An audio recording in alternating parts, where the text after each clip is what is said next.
Hello, world. Welcome to the Women of BSV. We are honored to have as our guest today the CEO of Handcash, Alex Agut. Alex, welcome to the conversation. Hey, thank you for having me. It's our pleasure. So, we've watched you for years and years developing Handcash, and we have seen you grow your business into the Duros sphere. So, tell us all about how did you discover Bitcoin in the first place? Funny that you say Durosphere because we came up with the Duroverse just last week. So yeah. All Ah! right. Anyway, sorry, what was the question? Yes, I, how I did you discover Bitcoin? oh well, my first contact with Bitcoin, well, that was only BTC at the time, was around 2012, 2013. But I just bought them a few of them on a forum, and it was worth like $25, and it skyrocketed to $50, and I was super excited. But then it just plunged to $20 or so. So I sold them and said, I don't want to, I don't want to lose any more money. And I thought it was awful because of that fluctuation. Um, a few years later, when I started my first startup with Rafa, because we've been working together for quite a while, we wanted to add micro payments inside an app that we had was called Joby. It was a sharing economy app, so neighbors were helping other neighbors, and it was a very easy way to find help around your area. For example, um, I need someone to tune the TV for my grandma, or I need someone to come this Sunday to cut my hair or something like that. And it worked out pretty well here in Spain, and also we launched in Mexico. And the thing is that we, by trying to use all the fiat systems and escrows and stuff, it was very expensive for us, and ended up, we were not making any money because everybody was taking a cut except for us. So we were trying to we tried to look into Bitcoin, but it was super complicated at the time in 2015 or so, and it was a mess because it was very complicated to implement. Nobody could use it. Um, so it was not an appealing proposition for us. So then a couple of years later, in 2017, with all there was a crypto high cycle. It was in hype cycle. I mean, it was in when Bitcoin reached, I think, 20,000 or so in Christmas. And we Rafa and myself, around October or so, or September. No, I think it was in summer. We started trading shitcoins, but at the same time, we were trying to learn what each of them did. And and the thing is that we were very surprised that everything stayed the same and the price was going up. Like, this is impossible to use. It's useless. Nobody uses it. It's no company is using it. Adoption is going down instead of up, but the price is moving up. So what the fuck? Um, but we figured out, Rafa had the idea of, maybe if we could do, like, we simplified other things for other apps that we launched previously. What if we just create a product that people already know how to use, and we just put Bitcoin in the background? And we did that with our first iteration of Handcash, which was using BTC, by the way. But that's another story. But I yeah, my didn't know first that. contact, that's my story with Bitcoin. Right. That's fascinating. So I didn't know that you'd made the one. Right? Was it not BCH then, or was it No, BTC? no. I mean, the first internal prototype that we had running in for us internally, it was BTC, but we saw immediately that it was awful because it was, especially, it was becoming more popular, and the fees skyrocketed Yeah. overnight. It was unreliable. You had to wait a lot for confirmations and stuff. So we figured out, is there any other of these shit coins that maybe we can use, that we don't have to wait for all these confirmations, and the fees are stable at a low level. And we figured out that BCH at the time was the best solution. After studying many of them, and we even studied the Lightning Network. That's why we hate it so much. Yeah, yeah. I think the people that love the Lightning Network is Experience. because they Yeah. don't know what the Lightning Network is. No, that's right. I think it's because it's just a vague concept in their minds. But when you actually engage with it and try and use it, It's a yeah. mess. It's a mess. I mean, one thing I've always really appreciated about Handcash is your professionalism. And I think you take Oh, thank you. professionalism to like a different level than most other companies in, well, the space generally, but even BSV.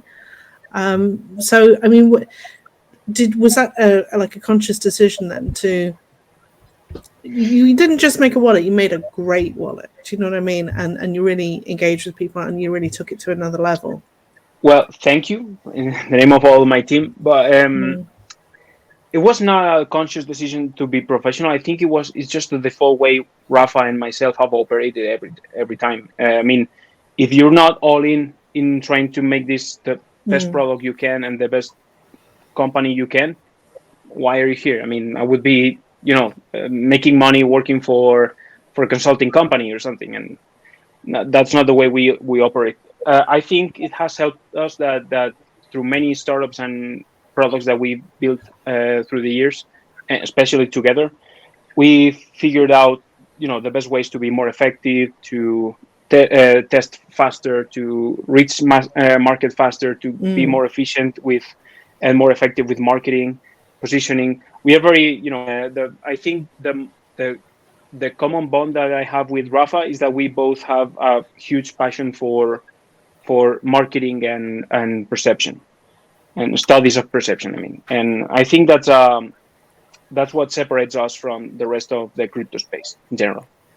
I think so. It seems like it's a more holistic approach to me. Like you're really thinking about the end user and what they want, and what they're going to need, and anticipating what they need as I think well. I think we are just creating something that, in the context of what we are creating, we want to use. Yeah. Um, it's not more that we are asking users. We do not run polls. We just run a poll once, and you never get anything from it. And and we just try to build. This could be better, and we Mm. decide as a team that how can we make this better. And I think the coolest thing about Handcash is that at least not every hire that you get it's perfect, and maybe sometimes you have to part ways. But right now we are a team of I don't know if it's 12 or 13 people, but Wow. yeah, we've It's got grown quite a big. bit. It's growing, and I think the cool way is that all of us, at least the ones that remain, we when we talk about decision making, we leave our egos aside and Mm. just let truth win. I mean, if we are having an argument of what's the best solution, we want to truth to be the ultimate deciding factor for what we do. So I think that's very cool that all of these guys that I'm surrounded with, and one woman. But hey, girls are not applying to work at Handcase, so that's not my fault. No, no, it's fair enough. I mean, I think even now the whole space is a little bit off-putting for women. But then I was saying the other day, user interface design is quite a natural fit for a lot of women Yeah, in the space. So there is definitely room for us, I think. yeah. Well, you have And you have Euge from Money Button. I think she's still in Fabric. I think she's leading the design department in Fabric, and yeah. So there are Excellent. quite a few Yes. women, but not everybody knows them. Right. I no, remember that's her true. on some chats with Ryan X. Charles. Was she Great, collaborating with great. him? Mm. Well, I don't think she's working with Ryan anymore. I don't know. Well, Mm. I don't think. Just No. on an I mean, I educational don't know. series. Oh yeah, yeah, Yeah, yeah, I watched it. yeah. But no, but she was the leading designer for Money Button, and she did a Wow. great job. And she's still at Fabric, and yeah. Yeah. So I think it's just a matter of the. And this is something. This touches into something that I think we nailed, is that we are not hiring Bitcoiners. And the reason that we are not hiring Bitcoiners is because we don't have the need. And I explain the reason is because we have the same way that we approach how are we building this product for users. we're also thinking about our internal tools and the way we handle Handcash. So, for example, we have a top-notch Bitcoin developers running the cloud infrastructure. They have a deep knowledge of Bitcoin, SPV, and all this stuff. But then we are hiring other cloud developers that they are great at scaling systems and all these other processings, other procedures that they don't require a Bitcoin knowledge. So the cool thing is that the API calls that we use internally for interacting with the cloud are basically the same as we are offering for developers through Connect. So as long as you know English and you have an idea on how to program things, or how to code things in a scalable way, we can hire you. And that's something that's very cool because other people are node based and everything they do is with scripts and nodes and UTXOs management. We do that in a separate box. It's compartmentalized, and other developers, our front-end developers, don't have any. They know that Bitcoin exists and we use it, but they don't even know how to handle So UTXOs. it's basically like they're using JavaScript or something. Yeah, well, I mean, you can use JavaScript still for using, because I think Relay, for example, should be. I think it's built with React, with you use JavaScript for that. But I'm talking about that if you're representing a list of transactions, when you're asking this cloud system that we have, you're asking, hey, give me the last 5 transactions. You're talking about transactions. You're not talking about, hey, I want to crawl the blockchain to find UTXOs in this block or whatever. No, you are asking, hey, give me the last 5 transactions. And those transactions have, who's the sender, who's the receiver, a name, a photo. So it's very normal. And I think that's what just like querying a database or whatever. Yeah, it's exactly like that. And it makes it easy for us to find good talent, regardless of their opinion or experience with Bitcoin. And that's powerful stuff. I mean, the Handcash Connect system that you developed, so it sounds like you're using it internally as well. So you basically works. Not getting drunk. Oh, me too. I've got taking after Craig. He's always got his bottles of water, hasn't he? Cheers. Cheers. But yeah, I mean, the Handcash Connect system I think is really cool. So you kind of modularized your. Is that word modularized? I can't say it myself. Yeah. Your own business first, and then rolled it out as tools for other people as well. But you're using it internally. That's really cool. And also, we can provide very robust things because it's what we already use. So if we change something for developers, it also affects us. And the other really cool thing that you've done that I love is all the apps that you're linking into, that people are logging into the apps with the wallet. I think that's genius. And you're really competing with the App Store on that front, aren't you? Was that the idea? I mean, like, I probably shouldn't say it too loud, in case Apple here, but you know what I mean? It is essentially what's happening, isn't it? Yeah, that's a big comparison, but ideally, our vision is to get there. Sometimes, I don't know if we will reach the massive size of the Google and Android, the Google and Apple ecosystems, but certainly something that is very aspirational for us, and we're working towards being as big as we can, but not being big just because for being big sake. So I think it was very clear for us that and this goes back to marketing. The reason why we did this decision of connecting to apps was, it started as a question regarding marketing. So one of the rules of marketing is that you cannot, if there's a predefined category, for example, internet payments, you already have you have a leader, you have PayPal, whatever. Then there comes the second, the third one. Nobody really knows who's the third best at that category. So it doesn't matter when you start or how you start. If you want to compete in that ladder, you already lost, because it's like trying to out Coca-Cola. You can't. You just can't. Yeah. So you have to create a new category for you. Oh, and clever. we tried to figure out what can we do with this technology that PayPal and Visa and all these big players they can do, or at least they would have to change their business offering dramatically. And we thought it was payments under $1 inside apps and games. And I think it was a very specific niche, and we wanted to target that specific niche and try to market ourselves as the leader of that category since day one.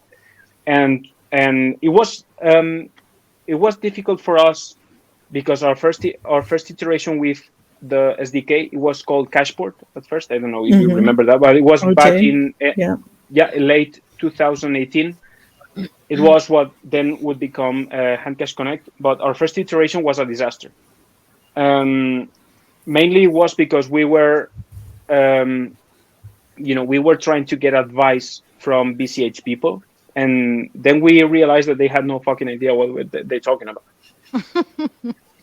So the basic design and infrastructure of the Handcash wallet itself was limiting for us the ability of building something like Connect. And the first try to the API was awful, and it was a pure gamble because after we launched Connect or Cashboard, should I say, immediately Money Button copied us, and because the main value proposition of Money Button was that you wouldn't have to be logging into apps because you already have this Money Button available everywhere. You just pay things, but you don't need a login system. So we launched this.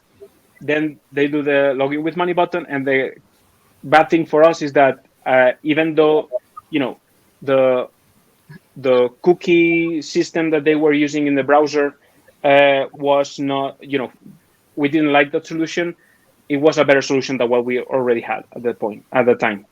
And we realized what we couldn't do better because it was, the whole design of the whole Handcash ecosystem was crap. It was basically an MVP that we, kept building and building and building over and over and polishing, but it was every time that we wanted to add something else, excuse me, it got even more confusing to work with, to expand, to maintain. So it was a gamble because I remember that we were having lunch together, Rafa and I. We were having ribs, by the way. We always make the best decisions while eating Over ribs. lunch. Yeah. Yeah, That's good. and they kind of are stable. So I was very scared, but Rafa told me, you know what? We should rebuild everything from scratch. And I was like, shit. Now that Keyboard TV, what now is called Streamanity, now that they have integrated this, and there's another couple apps that are integrating this, now you want to rebuild the whole stuff? And he said yes. And I told him, like, do you know that Money Button is already doing the login system and everybody's implementing it, and not Cashboard because it sucks? And he said, yes, but what's the alternative? And he was kind of right. And he said, it will be so good that, trust me, that we will make up for it after we launch. And it took like a year and a half to finish. Yeah, I remember because people were complaining, weren't they? Like, when's the next version coming out? Well, it took a year and a half to finish Connect, but the next iteration of Handcash, we launched it, the 2.0, in September 2019. So it took like 8 or 9 months to build. We built it with Flutter, which is well, maybe this is too technical, but it was. No, I'm interested. Me too. One of our issues was that, I don't know if you remember, but people were always like, when this version for iOS, when for iPhone, and we had to rebuild the app for iPhone Diddy. 3 times with three different teams, and it was awful. And we couldn't maintain, like, you had this 2 different apps that had 2 different Bitcoin libraries also inside of them, because it was such a mess that we had to, okay, let's rethink the whole thing. Can we just build the UI once and export it to different devices and just have everything running on the cloud? So everything Bitcoin related is on the cloud. So if something fails, we can fix it from the cloud. We don't need, because the first version in the beta, every time that something was broken, we had to issue an update to Google, and Hmm. it was a nightmare because we couldn't develop anything new because we were taking care of everything Oh, right, of all the maintaining the old version. Yeah. maintaining the old version, and we decided to just fuck the old version. Let's work only on the new one. And by chance, I discovered this new experimental framework uh, of app development by Google, which it's called Flutter. And I told Rafa, hey, maybe we should give this a go. And he said, like, oh, but this is too experimental, too early, too whatever. So I remember that I bought a course and I took that course in a week or so at night. I was finishing, I was finishing Handcash like at 9, 10 p.m. Then started this course and I was like until 3, 4 a.m. learning about Flutter. So I could build even a stupid thing that I could show Rafa and said, hey, let's fucking use this. It's working on Mm. iPhone, Android. So Mm. so it happened, and he also tried to build something, and in one night he learned how to use it, and he also built a Twitter client In one from night. scratch That's pretty in one impressive. night. And he said, let's use this. Yeah, I yeah, don't care yeah. if it's experimental; it'll get better. Yeah. It will get better because everybody will use it. And we were one of the first ones to implement this in production in the world. I mean, in and we Wow. and it was a big gamble. It was a big gamble. But now then you saw some companies like Uber Eats or whatever that they are now using the same framework, and that's why allows us to iterate faster and have this app store and all this stuff, because otherwise it would have been a nightmare. What is it in Flutter? It's like everything's an app or something. What is it? Everything's a Everything's a widget. It's one of widget. the, yeah. That's right. So Everything's a but widget. it's very easy. I don't want to You say it's explain it, very but easy, but I had a bit of a look at it's it very easy. myself, and I didn't think it was that easy. To be fair, Well, I don't I'm know I'm about like yours. JavaScript is of about my outer Yeah, limits, so that's why. But no. I mean, it's cool stuff, and like you say, because it can, like a browser, it can be work on any device. That's the yeah, important thing, isn't it? yeah. Yeah. No, it I was mean, a. And I mean, just it saved our company, so that's why I mentioned it. But So I was just going to say it's probably really exciting though when you take a gamble on something that big and then it does what you wanted it to do and it's there working in front of you. Do you know? mm, It's like uh, it must be an exciting feeling that you got it right. it's great. The problem is that you're still worried every day that what if Google stops maintaining this thing suddenly. So yeah, yeah. so that's why it was a gamble. But now it's everybody uses it, and it's kind of the new standard for app development, and it was a great gamble. No, I remember we built our old sites in Cold Fusion. Eventually, that went away, so we had to I don't redevelop even know what that everything. is. Oh well, you see, there we go. That's my age showing. But Cold Fusion's not that old. It's definitely post 2000, but no, it's gone now. Anyway, and go on, for Rory. for context, while you were having ribs with Rafa and discussing the problems that you saw, the rest of us, all the enthusiasts in the scene, kept listening to Sirtoshi's show and dinging dongs back and Oh forth yeah, Oh yeah. using Handcash. So we had no clue. And even for myself, I was an Android user. I thought, oh, there's a new Handcash app. I wonder why they have a new version. I guess that's just how things go. Always updating, always updating. And then here we can hear all the background and the technicals of what you were Yeah. doing and building. So In this fact, is neat. the biggest pain point was the migration process, because yeah. No, it was. I I was remember. insisting, Rafa, like, can we Mm, avoid this and just people that had this old version are updated to. And he said no, because it's mm. totally different technology, totally different code, totally different way of handling the keys. It's totally different. Yeah. So No, it was. the best we can do is just to get the 12 words of those people and run a script or whatever, and make a send all operation to the new wallet. And Trying to handhold them through it from one yeah, to the other, and and it was a bit for painful. Let's be honest. Yeah. for the most part, for about 85-90% of people was flawless. The Mm. problem was that 10 or 15 people that got stuck, or there were issues or whatever, it was a total nightmare. But it could have been worse, but thanks to You this did it new early. cloud infrastructure, we had everything in Yeah. control from the cloud. So we can deploy fix from the cloud, and it was much better. We didn't have to issue updates, or at least very few. Am I right in thinking, Alex, that you were the first wallet to implement SPV? I think no. I think besides Steve Shadders and a few more people, nobody has an idea on what SPV really is. Well, In, okay, fair point. But in terms because of I think creating new addresses and the paymails and so on, that's another story. SPV basically is a process by how you check that our transaction is mathematically valid, and it has been included in a block. But it's there are things. For example, Satoshi didn't expect that we would have things like merchant API that we have right now. It's something, I don't know if you heard about merchant API, but it's something that we use, for example, and it's very cool because you are connecting to miners directly, and we connect to 3 miners directly. I think it's Tal, Mattercloud, and Gorilla Pool. I think I'm not sure, but I think it's one 3 or Mempool. I don't remember. Anyway, the cool thing is that we send the same transaction to the 3 miners at the same time, and the first one that says, "Hey, I will include it in a block," and it's a valid transaction, we're done. We don't. That's all the interaction we have with the blockchain. To be honest, ourselves, we don't use the.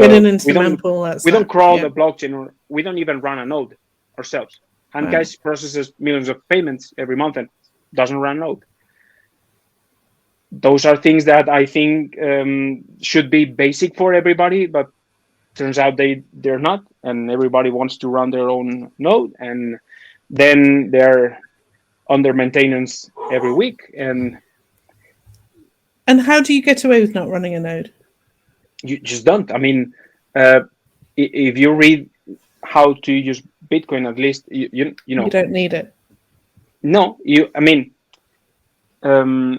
if you send transactions in a peer-to-peer way, let's say you have the Ruth wallet. Okay, you have your own company. You have Ruth wallet, and we open up a bridge between Handcash and Ruth wallet. Okay, so every time we want to send transactions to your wallet, we just send you the. We send the transaction to the miners, but at the same time, we are sending you the transaction too.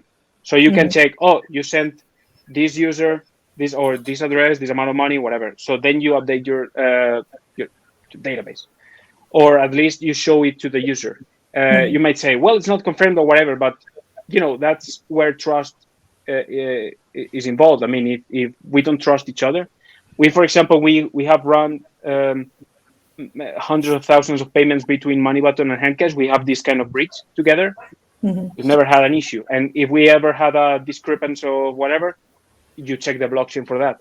But it's not scalable if you have to check the blockchain for every single payment. No, that's so true. Yeah. It's like a peer-to-peer is, imagine this. The way Bitcoin has always worked is that, imagine that we are both in front of a library, okay? And I want to give you $10.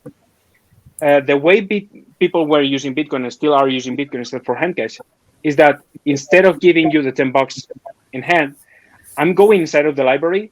I'm hiding the banknote inside of a book, and I'm going back downstairs and I'm telling you, hey, if you want the $10, you have to go to this. You have to go to this corridor. Is name file stacks or whatever. File whatever. And and it's in the in A25, and the book is Atlas Rock or whatever, and it's on page 147. Imagine doing that for every time you want to give money to someone. And then hoping you have to meet that in the library. You have to do all the It's stupid. I can just give you the $10 and that's it, because the $10 is what even though that you can say that's virtual money because $10 is just paper. It's just paper, but we both have this trust relationship that you're not giving me fake money, and so Bitcoin runs the exact same way. and trust is always involved in all transactions. You cannot. I think one of the big misconceptions of all the crypto space is that thought that you could replace trust with numbers or trust with code. And I think you still need to trust that, that even if it's an open source project, there's no way for you to check that, this open source app that you install from the Signal, for example, the Signal app that you install from the App Store is the exact same one that's in the GitHub and that's compiled the same way, and it doesn't have extra code or whatever. You cannot check that. It's No, impossible. no, that's right. Who compiled you on it? Yeah. No, nobody. So you have ultimately, Right. even though the code is, you have to trust. You do. Do you refer to the Merkle header then? Is that To the what? Sorry. Merkle header? What am I thinking of? The Merkle tree? What am I thinking of that with SPV where basically Oh yeah, the transactions well formed? Yeah, I White think paper. they call the headers of the. I'm not an expert on that, so I know. No. I know the. I know the. I get the gist. I know the explain like a 5-year-old. Yeah, exactly. I know the explain like a 5-year-old version that my engineers tell me, and but I can follow the conversations. The wallets create valid transactions, and that's all we need to know. Yeah, I mean, yeah. As long as a miner says they're okay, and the reason why we're not using SPV in a widespread manner is because we don't need it. Because if you have things like merchant API, which I repeat is something that maybe Satoshi didn't have in mind that it would exist. If the miner is already telling you that the transaction is valid and I will add it in the block, he's doing the job for you. Why do you have to do the extra check? If the miner is the one that has the final say on this. So if he's telling you that it's okay, why do you have to bother with? No, exactly, because it would reject it. Okay, that's really cool. That's really actually fascinating because I didn't know all of that. So that's maybe it's a little bit too technical and boring, but anyway. But it matters though. This stuff matters. Go on, Kelvin. I asked in Telegram from my friends, do they have any questions for you? And this one is for me the best. So is there any method or of recovery for Handcash wallets if you lose access to your phone number or email? Yeah, there is. Again, your identity is not a set of keys. It's your identity. I mean, so if you can prove ourselves, you can prove the support team that, hey, I had this phone number because, here are the bills. This is the contract, whatever. Yes. And we can just, hey, instead of using this phone number for this account, just use this other one. Wow. That's it. But the cool thing is that the cool thing, as we are using this threshold signature mechanism is to companies actually that have different keys that have to do partial signatures. We do it because to be non-custodian, also for security reasons. I mean, there's not one place that you can to get all the money from Handcash users because it's spread, and I think that's very cool. That is. Yeah. That is very cool. It's totally the opposite of that card I made of you where I said, here, all the treasure is in this box. Like a treasure chest next to you, which is funny. But yeah, totally wrong. Good. Yes. And Alex, on a personal note, you are the reason that I am getting an iPhone. So I have always been much more of an Android person. I thought iPhones were too addictive. I thought I got to stay away from those. But then you recently came out with Handcash on the iPhone, and I believe the ability to purchase BSV through Apple Pay. Is that correct? That's what we in Android you still have Google Pay, and it should be possible to do it that way. The thing is that at least at first it might only be restricted to the Apple Pay and Google Pay, and it's very complicated because the fiat RAM situation. We did the best we could. The cool thing is that we already have basically the green light for the US and Mexico, and for most of Europe too. So maybe we expect a end of November, early December launch of the field RAM system. I think we will deploy it slowly because we want to make sure that all the liquidity that we need is there, and we have some business partnerships in place. It has been very complicated, so we had to change a few plans here and there. But ultimately, we want to make sure that we want to, at least in the near future, midterm or whatever, we can have as many top-up systems as we can. But it's kind of to be honest, it's kind of a challenge. We wanted to do it in a certain way with certain country with certain what's the name of that, the licenses and stuff. Yeah, but turns out that we started in Estonia, and oh boy, they have been changing rules as we were applying, and it's been a tough situation. I think I cannot give any details, but it's been because so we ended. The cool isn't thing is that we Estonia were very advanced in this? I might disagree. In some ways. I might disagree. All right. After going through all the process, but anyway, the cool thing is that at least just when we started to see all these changes, we were working in parallel with other ways of providing the field ramps, because it's we have to do it, otherwise we're dead. And we promised these guys, especially BBG and Haste, that they can bring us, because we know it, they can bring hundreds of thousands or millions of users very quickly. And we want to make sure that, one, we have the liquidity, and two, well, we have the fiat RAM system so their users can top up, because otherwise. But it's been a challenge. Also, BSV's reputation hasn't helped either. No. So it's kind of a long. I think with a couple of beers off the record, we could have a. I could go on a rant for a couple of hours. Okay, well, can I change gears for a minute then? Because you are yes, please. One of the people I enjoy following on Twitter very much. Partly because you just tell it like it is. You don't sugarcoat anything, which I appreciate.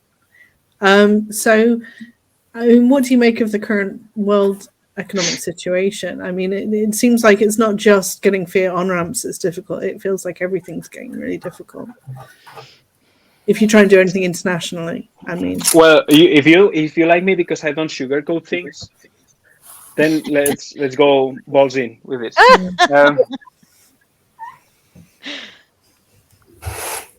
We felt. I think I'm I'm way more optimistic now, but there was a point where I think, I don't want to talk for my team, but from myself and other people from the BSV ecosystem, and not just the BSV ecosystem, other people from other startups that I know of, we have this kind of weird feeling that we were kind of, cleaning the floor of the Titanic while it was sinking. Sinking, yeah. But what I mean by that is,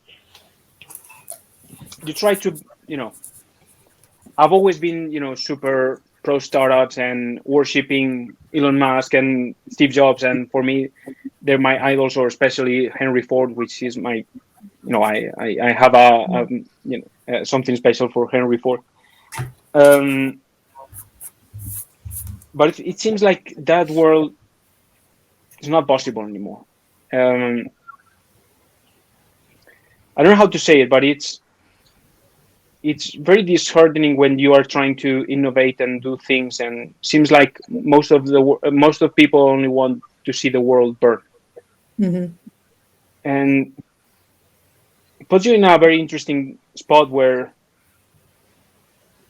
you have to think that if things go well, you and your company and everybody will be successful, and you buy this big home, and you invest in another company and do something cool with robotics. As I wanted to do something very cool with robotics, and with I don't want to call it smart cities, because I hate that concept of smart cities, but it's something that keen.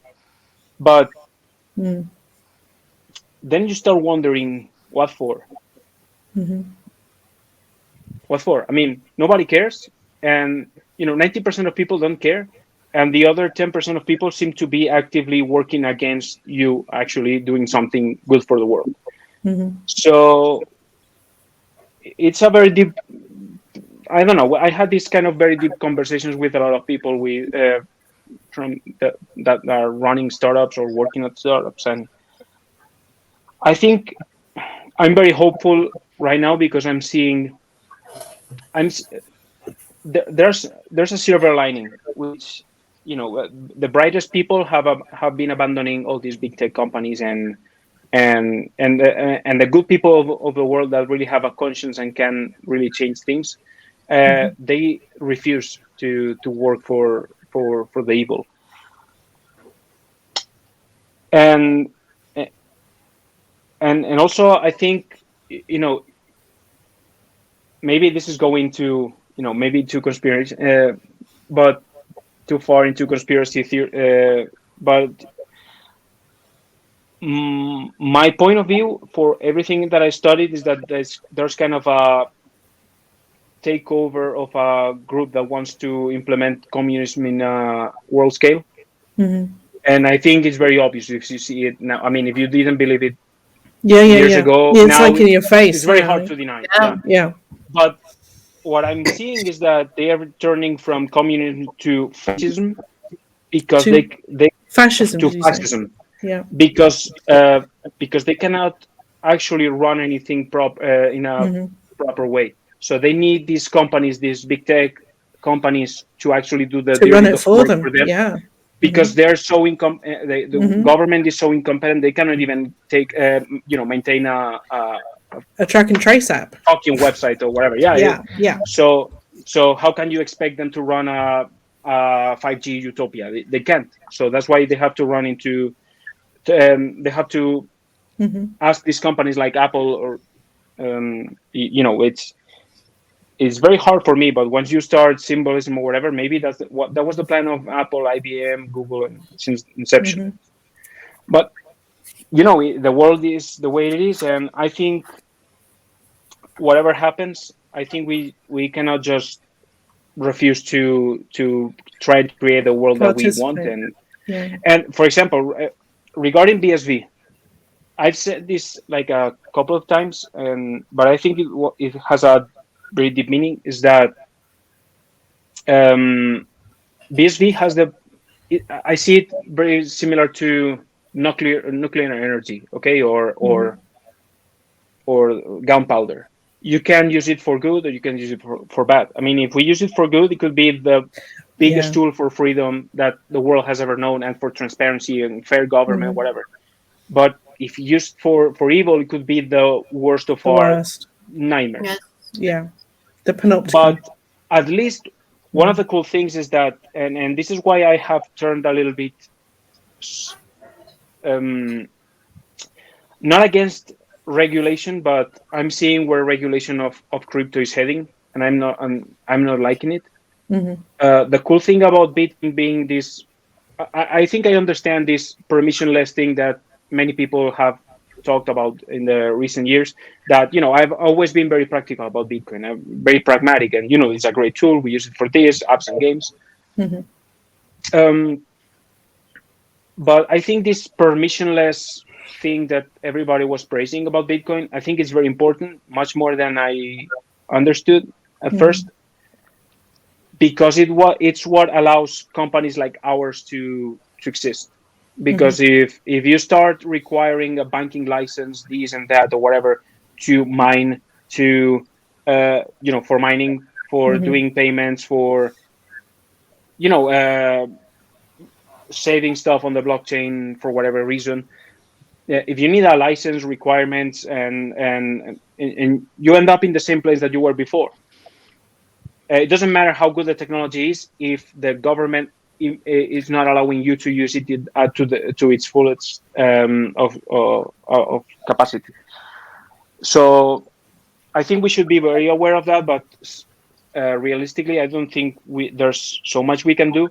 But the cool thing is that as long as it's kind of permissionless, that we can just plug it like tap water. You just open the faucet and you get water. uh, we are doing that with money, with Bitcoin. That allows you to, any startup, just open the faucet and become a financial app, or at least move digital money, and that's very cool. As long as we have that freedom, even if the network itself is used by 60% bad players, maybe 40% of people can use the same network and it's being maintained by the same economic incentive, and we can stick to that 40% of, I totally agree, good and intentions. this is how I rationalize BSV It's myself, very because hard I for me to agree. explain it No, no, no. in English. Sorry. You're doing a very No, nice you're job. great. But like, this is how I rationalize it. Well, rationalize it as well, because I am worried that, like you say, that it could be used by governments in bad ways.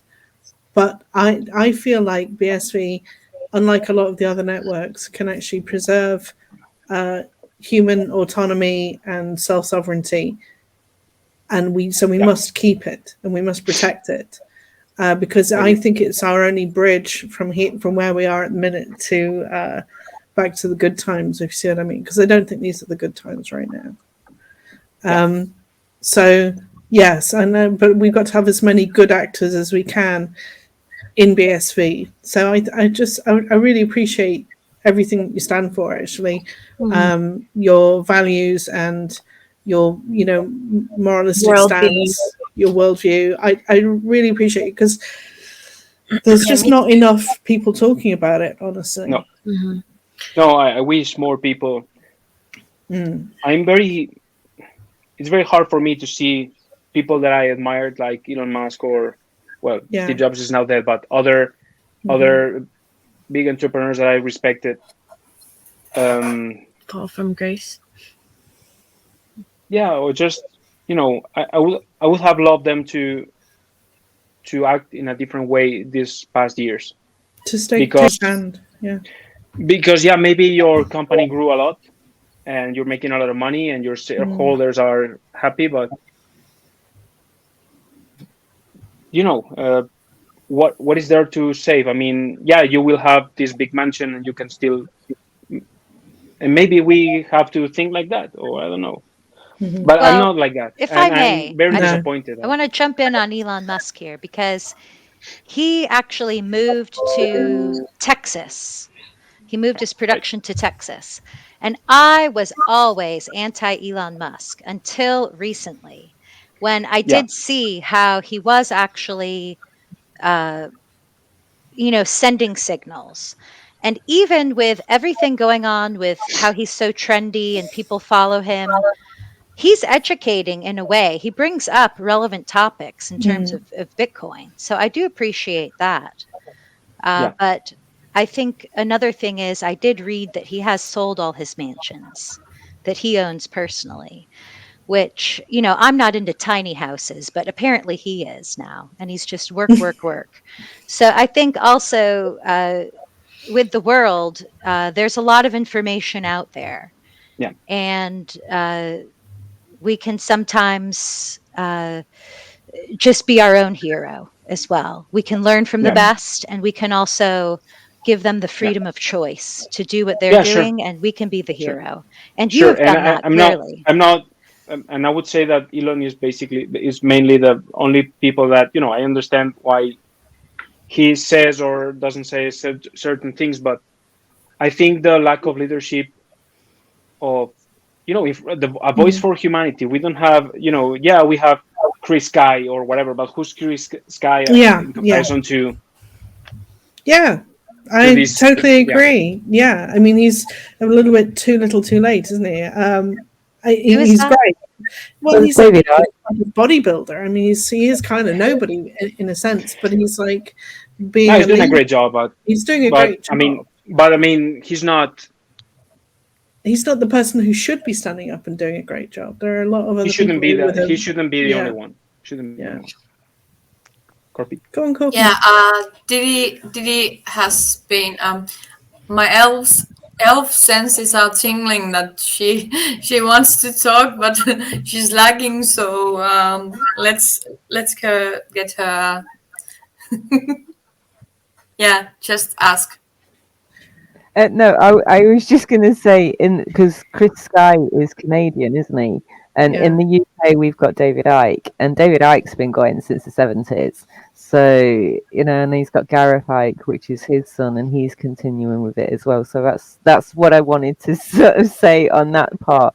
But I wanted to ask Alex, where did the idea for Duro come from? I'm sure you've said this, but where did that idea come from? I'm sure it's got something to do with Spanish history. Am I right? Am I wrong? You tell me the story. Do you want the real one or the Yeah, P- Yeah, the we nice want the real the one. nice PR? we don't want this Okay. sugarcoating. Well, this sounds crazy. Anyway, Rafa knows this, or at least I've told him a few times, and s- I think it's just the way the mind works. Okay, so uh, but I was sleeping and I had a dream, and I don't know, it was very clear for me to use the Duro thing, and I woke up like, this is Obviously. fantastic. And I told Yeah. Rafa and I said, hey, I had a dream. We are going to call it Duro. It's 500 satoshis. Well, it was 5,000 satoshis in the first way that I thought, and this and that, whatever. And he said, oh, that's fantastic. That solves everything we've been talking about.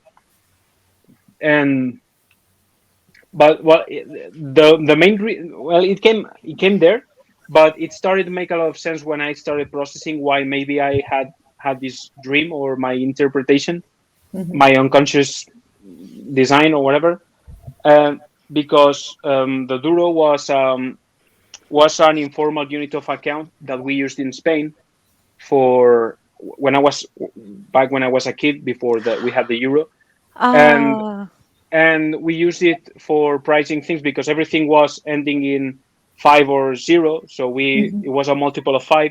So instead of 100 pesetas, we said 20 duros, I love and it. but it was something very informal, and people were talking about duros because it was more convenient and it was not an official measure. So we were thinking like, okay, people don't like if it's very complicated to use 0.0035 whatever BSVs inside a game because instead of saying 100, you're using this amount of, or if you're using Width. satoshis, Yeah. then it's 17,525 satoshis. It's easier to say 20 duros or 500 duros, and you can do round amounts. I think the need came of the product itself because it's a product which brand we can control, which was it became very important for us to have our own, to be able to market the currency itself our own way. And we couldn't do that with BSV. We tried to, let's say, influence with BSV marketing before the fork, and we were not successful. Let's say we were not successful, but we were seeing a bigger need for us to get a unit of account that made sense into apps and games. And we were thinking at first, when we launched Handcash, we were thinking like,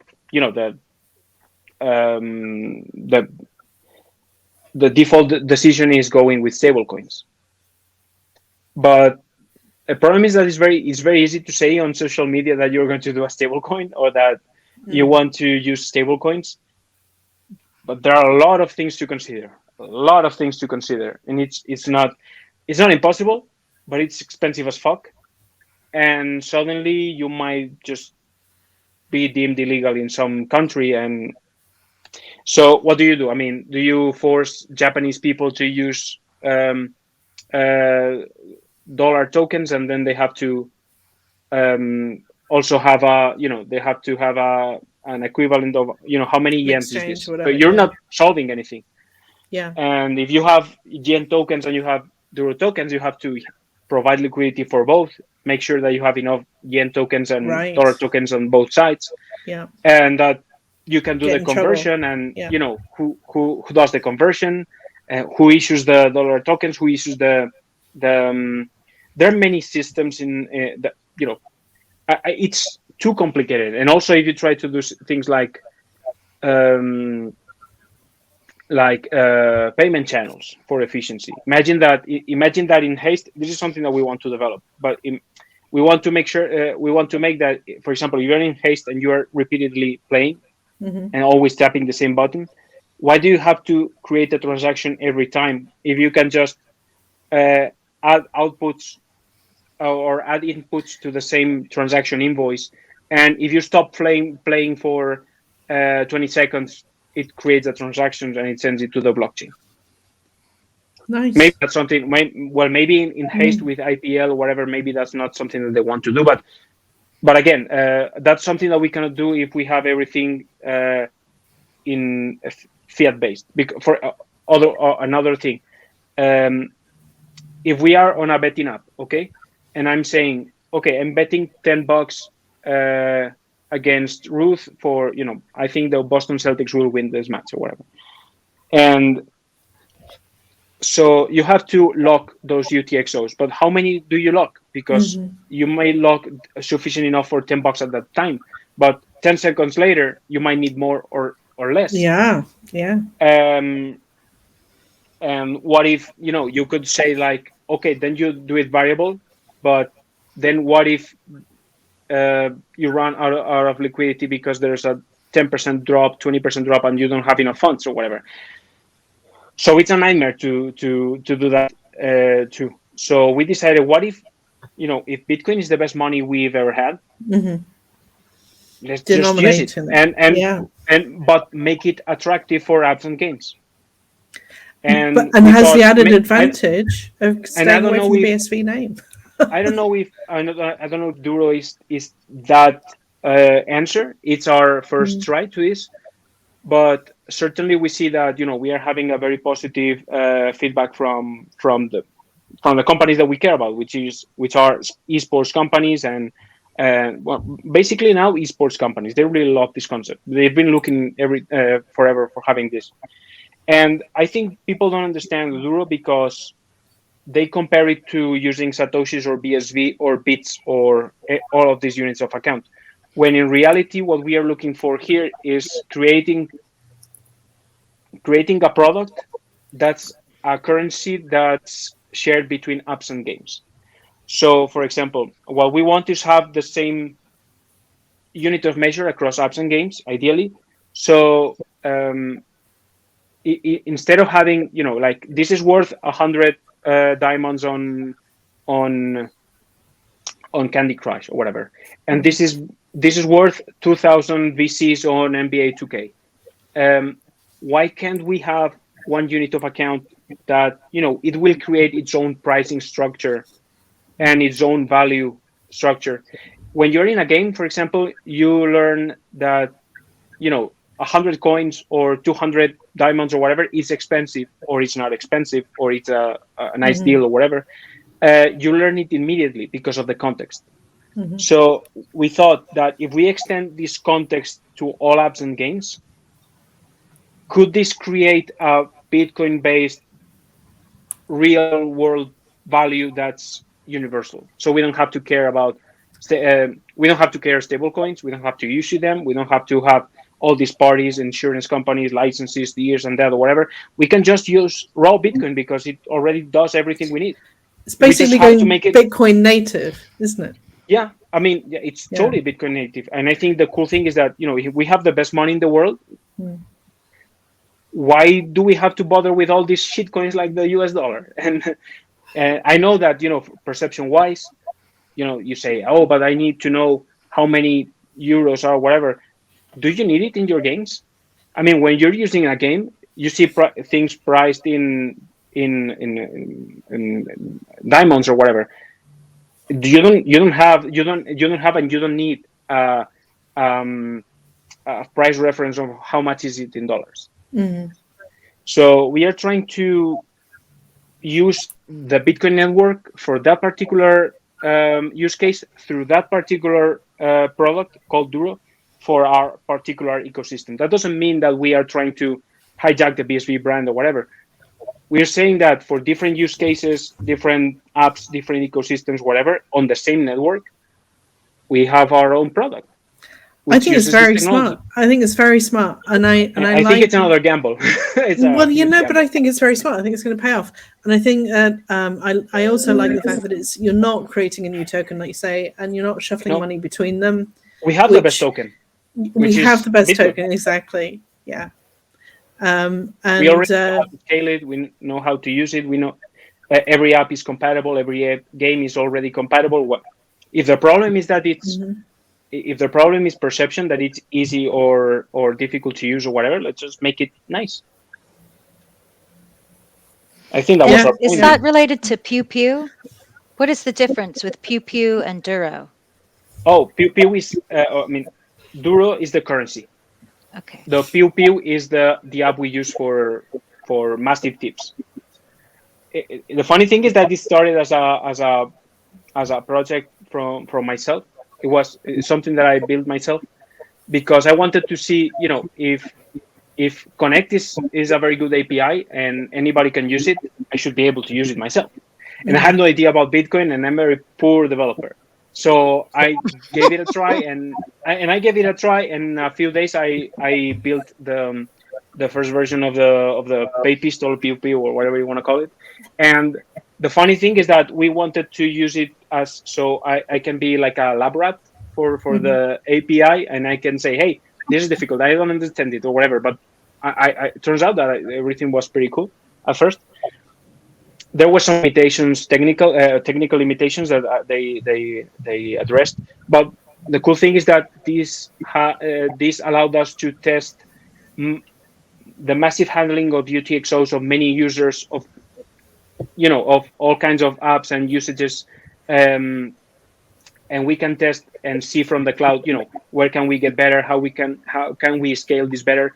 And now we are seeing pews of, one pays 3,000 people, and try to do that with Lightning. I mean, it's not that maybe on anything maybe else. it's not maybe it's not that it's a very recurrent use case that people will have in the future, but it shows how capable and how powerful this technology is today. It's a really good way. I shorten some of the URLs that we have. Yeah, so I do like a tiny URL of our videos, and then I pew them to people. So I like, because there is a copy of, I mean, actually that's the point. Because are you ever going to make it so that a link would be clickable? Would that be possible? Yeah, in fact, we're building that because one of our guys, Brandon Kreiderman, shout out to him, he's doing a great job. He's building an app with one of our partners, and he's helping them with this. And turns out that we need that, that you have a link that gives us a list of handles, and you can import that into Pew Pew. I don't know if that's what you were referring to. No, well, you want the message to be clickable, don't you? Yeah. I mean, that's the message. Yeah. You're thinking about that because we're going to have even something cooler. But anyway, we want to allow for links to be clicked. And the thing is, we were worried, or at least our engineers were worried, that hey, maybe people would send links that lead to viruses or something like that. Yeah, true. But you have that. But the reality is that you have that issue with any other app that through WhatsApp or whatever. Anybody can copy a link or whatever. So it again all comes down to trust in that. You know who's sending you this. Yeah. And also we can add a disclaimer like, hey, you're opening an external link to Handcash. Yes. You're on your own. So maybe we can add that. But yeah, we are adding something really cool. When is this going to air? In a couple of weeks. In a couple of weeks. Okay, then I can say it already. But don't say it outside of this room. We are adding a chat. And it's not just a chat. It's going to be very, very cool for many developer features. One of the things that we saw is that many of our developers are, most of them only have a web app. because of the restrictions from Play Store, Apple's. So they're more free. If, they can do the product that they want if they launch it as a web app. But it has some downsides, which, for example, is very hard to do notifications. So we realized, everybody was asking us for, hey, add a chat Handcash. I want just to chat with people from, from the Handcash ecosystem. And we realized that, hey, we have the chat, we have apps that connect to them, and developers can interact directly with users. Imagine, for example, you are on you are connected to Peer Game, and they have a promotion for today. Okay, get a 10% bonus if you play dice through this link. They can send you the link. You can press the link, play whatever, and also they might send you some actions that have a programmable button or whatever in the chat, and you don't even have to enter the app to accept a bet or things like this. I think it's very flexible.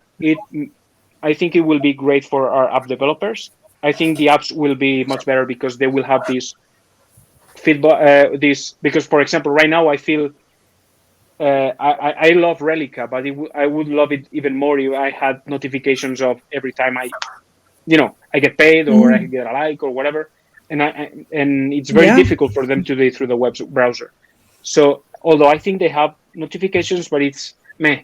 It doesn't even tell you if you liked your stuff or anything, though. I didn't like that, Yeah, so the way we are doing it is that it's going to be programmable, so they can, even though you maybe see it as a message inside of Handcash, you're saying that Relica is telling you, hey, this user has tipped you, 10 cents or whatever. And also, I think the chat is very cool for when, for sharing things that you do inside of the apps. You can share it through the chat directly. So I think it's going to be very cool. We are going to start it, with the minimum sort of features. You can send gifts, you can send money through the chat, and I think it's going to be very fun. And also it allows us to unlock a lot of potential for app developers. I think it closes the loop of communication for everything we're trying to do. It does, because I'm quite often stymied by the character limit as well in those. It's funny because when we started Handcash, we didn't even have the notes. We added the notes and people loved it. And then people kept asking like, but I want to reply back. And we said the easiest thing and fastest thing we can do is add replies, like can reply with an emoji or whatever. And we added that, and people were like, yeah, this is cool, but can I do something else? And we were thinking like, okay, well, something else can only be a chat at this point. And people just say that, hey, I like the look and feel of Handcash and the friends that I have over there, and so we think it makes sense. Maybe it's again, this is another gamble, but it's if it doesn't work, then we can just remove it. That's it. But well, you could end up being a totally different company, couldn't you? So by the time you've got through this, you're going to be an app store and a chat program. I mean, frankly, I want to get off Twitter. I'm done with. I'm over it with Twitter. We are seriously thinking about.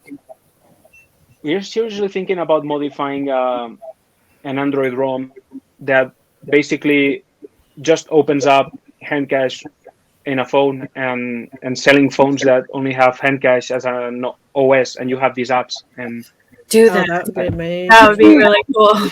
I think it would be get in touch with Craig about that, because I'm sure he'd be way more expensive to do that than you realize. But Craig's your man, though, isn't he? If you think about it, he might very soon have a lot of money that he would like to put towards empowering people. Yeah, the 3.0, we are very thrilled about the 3.0 version. Maybe there are a few things that, we'll see how it goes. Maybe we'll change a few things the same way that, we launched the 2.0 version and we had to tweak a few things. But we will launch it web first to promote the website. And we are getting rid of the what's the name of that? The commercial website or whatever we have, that you enter handcash.io, you see this, it's a couple of lines of text, a screenshot, get merchandising. Yeah. we are replacing that with the app with a new web app. So it's going to have a very nice front of, there's an animation and says, "Hey, enter the Duroverse," and there's Yeah, Oh, fantastic. and and you can see the apps that are available, and also, iPhone users.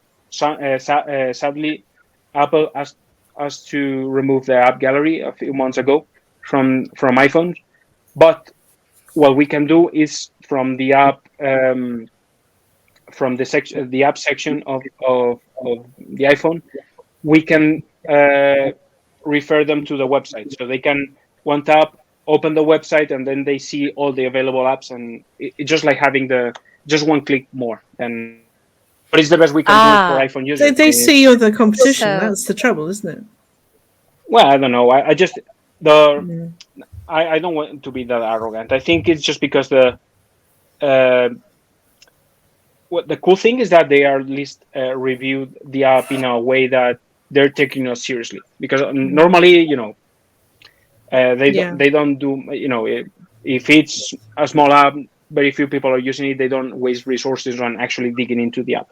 So it kind of tells you that it's starting to become something that Mhm. they are looking into. And the problem they had was that and I truly understand that, um, they they couldn't review the apps we were referring to, Mhm. because they were using they were using payments that came from our app but were executed in another place. So Mhm. they couldn't control that, and they couldn't review peer game or whatever. Or, well, they could review peer game, but they cannot review every single app that we add. And they want a So walled garden. Yeah. we do want a walled garden too ourselves, in a different way, I guess. Mhm. Mainly to control the user experience. And I mean, it's fair what Apple is doing, but the more they push to the side, the more the market will push to the other side. So Exactly. everything, I believe in this theory that everything's like a pendulum, that if you move it Well, too far it's to one funny. side, it will go. Exactly, you get the pushback.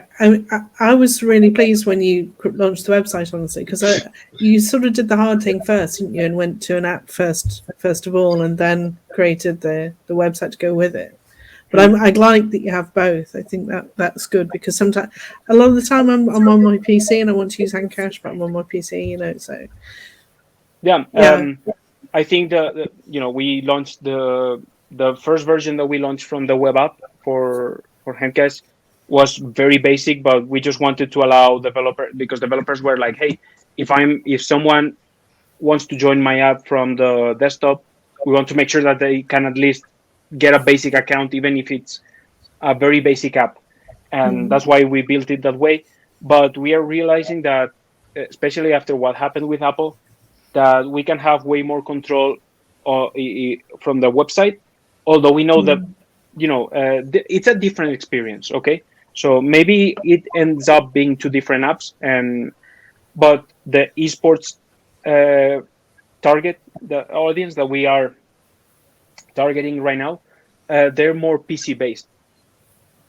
mm-hmm. So maybe it makes sense for us to, at this stage, give them a little bit of priority, and see if the mobile app becomes like a companion app for the web app, Mm. or it becomes its own thing with the chat and payments or whatever.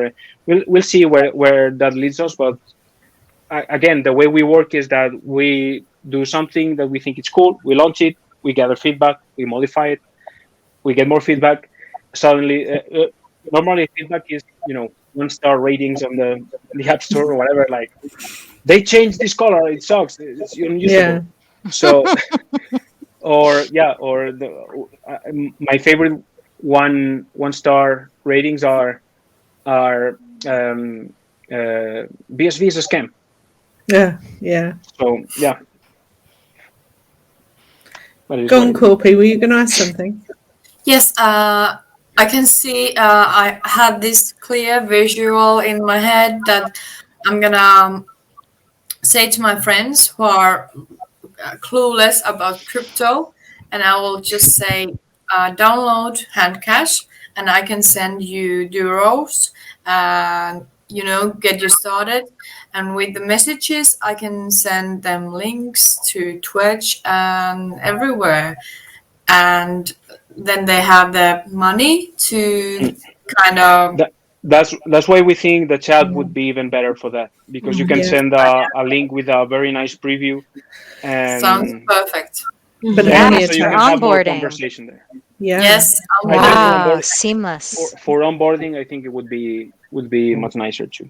Perfect. I'd much Handcash. rather, I was going to say, the- I'd much rather chat to Alex on Handcash chat than on Twitter DM. Yeah. Yeah. Yeah.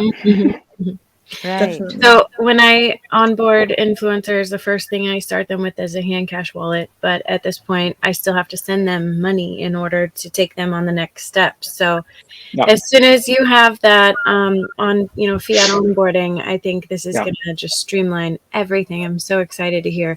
You said like November, December that'll be available. We hope that it's by the end of November, early December. The sooner the better. We Awesome. have almost everything in place. We have the lawyers now reviewing some final papers because we did a lot of paperwork for another deal that seems like it's not going to happen. Now we are doing this. Doing all of this. So yeah, I think it's early December, late November should be there. I think we will start in the US and Mexico Okay.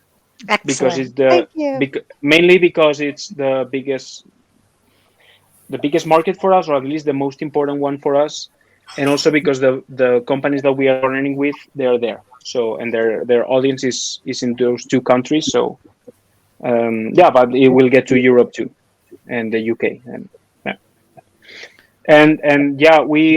the reason we haven't grown more and is because Rafa and I know that if you don't have a complete product that you can ensure that people are coming in, they stay in and they keep using it, it's just like burning money and wasting time because people don't give you a second chance. So we rather grow organically as much as we could, and I'm very happy about our growth. But in this next phase, once we have the fiat grams, we can consider it a complete product, and the retention numbers, recommendation numbers, and all of that, we think it's going to explode. At least that's what we hope for.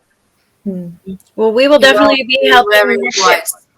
I know. market for you. So thank you for creating such an amazing product that is allows for such a seamless onboarding into this whole world that can be that great equalizer for all entrepreneurs and people to actually have an opportunity to create that wealth for themselves. So And for doing all the hard things. yeah. Well, thank you, but it wouldn't be, I wouldn't have done it without Rafa or without any of the people that we have in the team. I'm very happy about the team we have. Cool thing is that I feel that we can build anything. If we just solve Handcash or whatever, we can just start. We can start creating UFOs or whatever. Yeah. So since shout out to Jetpacks. all of the team. Yes. And so I just have to ask, since this is my business, and I know we're doing the learn to earn stuff too. So as someone out here that I'm not an employee of Handcash, but my life revolves around helping people find out what's happening here and onboarding them using Handcash. Are you guys going to implement a referral link for people Sure. to Yeah, help share that? One of the biggest things that we're working on right now. We're polishing a few things, but it's mostly done. Okay. And it's very cool because we are going to have multiple levels too. But you will see the conditions. We are having.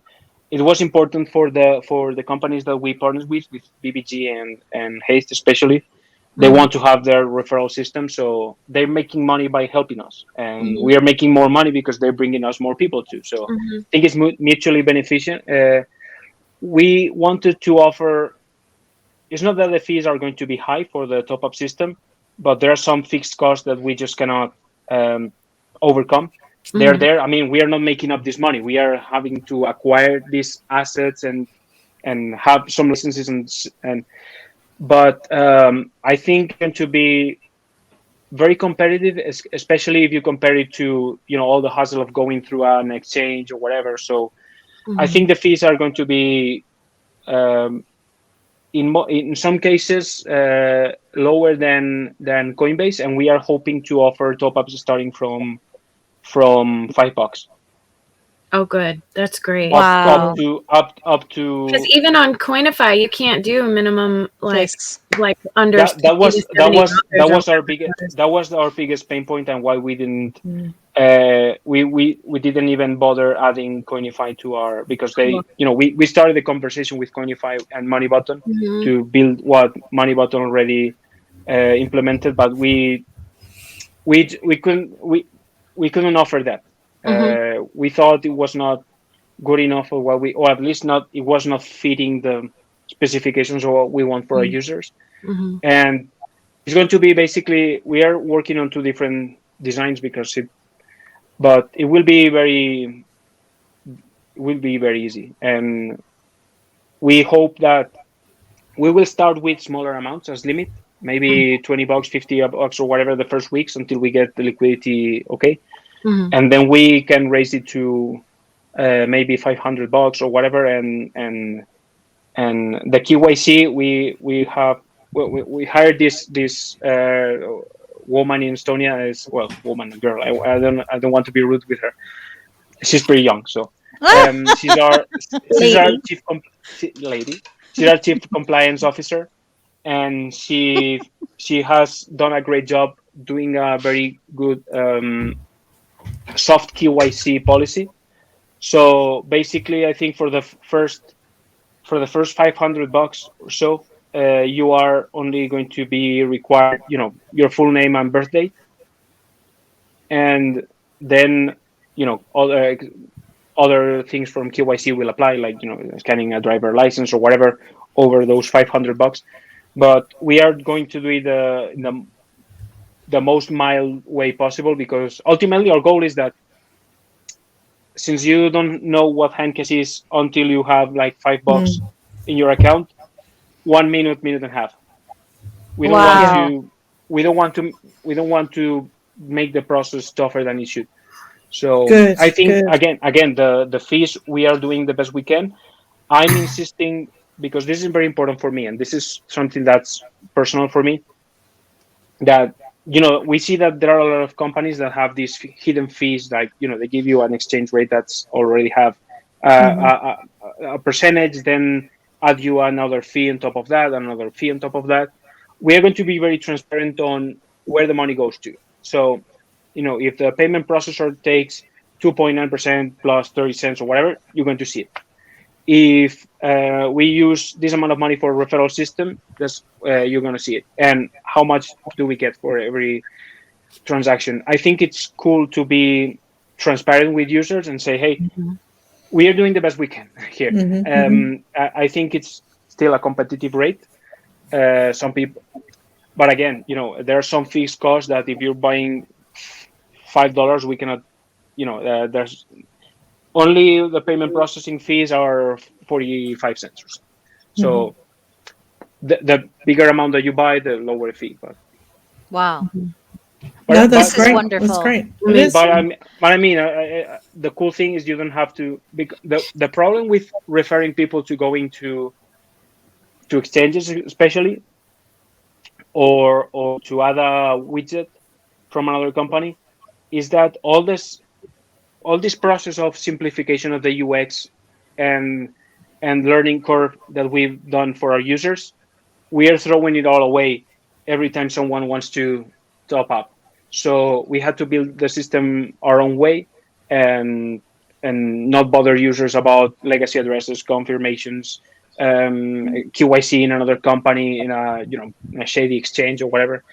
And we want it to be fast. It's immediately you have the money, and it's the best we can do. And I think it will get better with volume. We will be able to renegotiate rates with certain companies, but I think we're very, very happy about what we came up with the fiat runs. And so are we.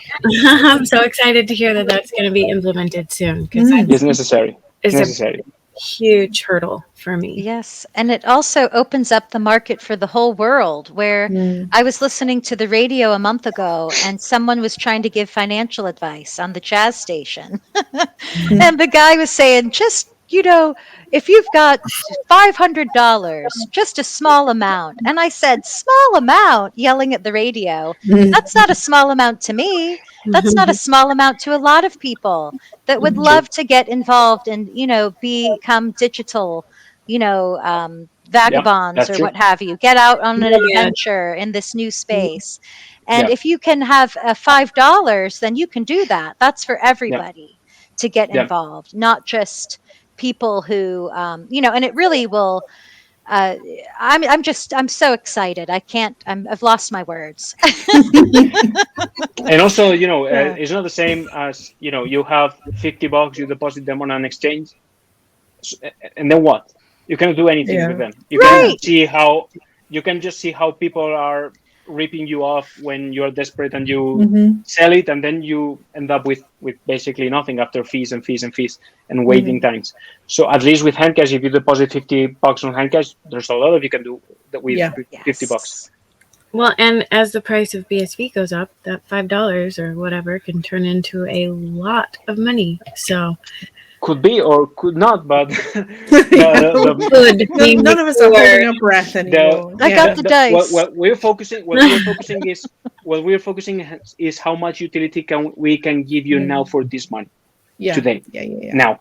Yeah. And we think, we have like 16 apps or 18 or 20, whatever, already available, and many more to come. I think it's wonderful. I think it's absolutely wonderful. You're our favorite app, but I think we probably all use your app more than anything else. So Well, thank you. Yeah, genuine retweets and the little notifications that you get that, say, hey, there's a new job. That kind of stuff is just so fun and easy. And, I consider each time I do that, supporting people from the community that I love, and, getting 15 cents for like hitting one thing is just amazing. Yeah. I really love watching Tonic Cow and all this. Yeah, there are a lot of apps, and genuine retweets is one of my favorites. It's very cool. Very cool. Also, the creators are working on another app that's also very cool. It won't be published and this is another cool thing, that they're working on an app that's going to be exclusive for a particular niche that they think is going to be great for them, but they see that this is so niche that nobody will enter randomly from the app gallery. So I think it's very cool, the kind of things that we are seeing. And some of the apps that have been created recently, you see that they were more polished than the first apps that we got, and that people and app developers are scaling up and professionalizing more. And you see Hona, for example. Hona is it's got really good. Is growing.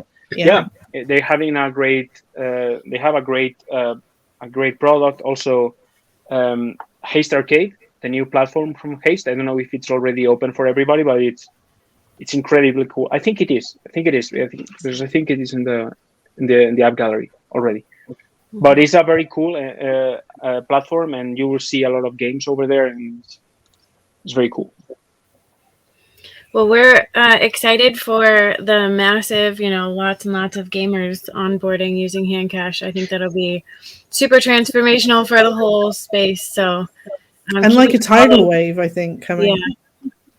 I'm trying to get my son. He's 12. He's a huge gamer. I'm like, come on, I want you to learn crypto fights. And I gave him $30 in his Handcash and $30 in his money button wallet to play with, and he still is not like doing anything yet. I'm like, you could be making so much more money over here than on your PlayStation 4, So, yeah. They're very nice games. Like 2048 is very cool, and Duros is very nice. I've been, and it's in development still, but I've been looking at it. I haven't played yet, but it's in development. It looks very promising. I think it's a concept app. I think it's going to be an inspiration for many others to actually do something, super 3D graphics or whatever. But I think it will show how what some people try to do with CryptoKitties, and they failed because of the network, Mm. at least that can show the same people that, hey, this network will not fail you. And that's, I think that's cool. Brilliant. Well, look, we've taken up an hour and a half of your time. Thank you for that. So we probably better wrap this up, I think. Okay. Rory is always very good at closing us out. So I'm handing it over to you, Rory. Thank you, Ruth. Alex, we are delighted to have this time with you today. You have enabled us to be sending money across the internet at a very low level for many years now. So we've been dinging dongs, and now we're dinging euros. And we thank you for all of your leadership and your innovation. So we'll continue to watch you and gobble up all of your latest developments. So thank Cheer you. you on. Yeah. Thank you for being so No, based. Yeah, totally. Yes. Especially for that. Okay, Okay. thank you. Yeah. I Bye, appreciate Alex. it. I had a lot of Thank fun. Bye. Had a lot of fun. Cheers. Bye. Yes, we love Here, you. Alex.